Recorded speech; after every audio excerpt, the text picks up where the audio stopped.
Christ qui meurt est l'homme qui a fait toutes ses provisions pour l'autre monde. Il entend la voix de Dieu qui l'appelle et il répond « Seigneur, me voici ». En fait, mourir, c'est d'abord avoir en tête que c'est une rencontre à vivre.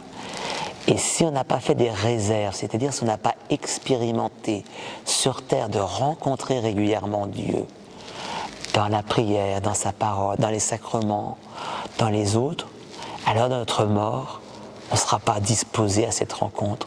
On n'aura pas suffisamment de ressources, c'est peut-être le mot ressources qu'on dirait dans le langage actuel, pour courir dans les bras de Dieu.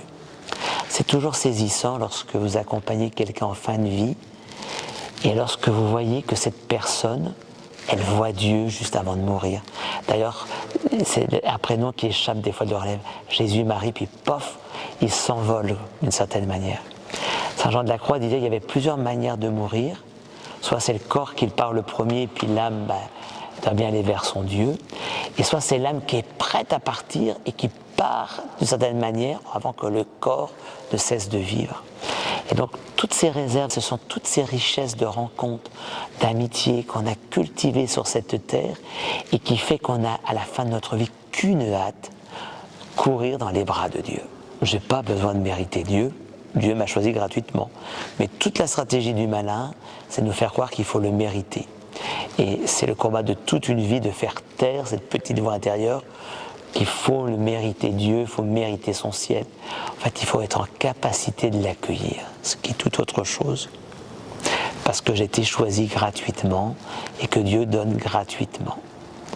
Ce qui fait que Sainte Faustine aura rappelé de la part de Jésus que quand on a appris sur terre à avoir confiance en lui, et alors de notre mort, on ne pourra avoir que confiance et avoir cette espérance folle d'aller au ciel le plus vite possible. Thérèse de Lisieux avait une telle audace qu'elle était persuadée que sa confiance en la miséricorde de Jésus serait telle que elle n'aurait même pas besoin de passer par la case purgatoire. Dans la prière, il ne s'agit pas tant d'aimer que de se laisser aimer. La grande souffrance de Dieu, si on peut prendre le mot souffrance par analogie pour Dieu, c'est que comme il est un amour qui veut se diffuser, il y a plein de cœurs qui ne le reçoivent pas. Et en fait, devenir capacité, c'est en fait dire à Dieu, je t'offre ce temps de prière pour que tu aies quelqu'un à aimer qui fera le moins d'obstacles à ton amour.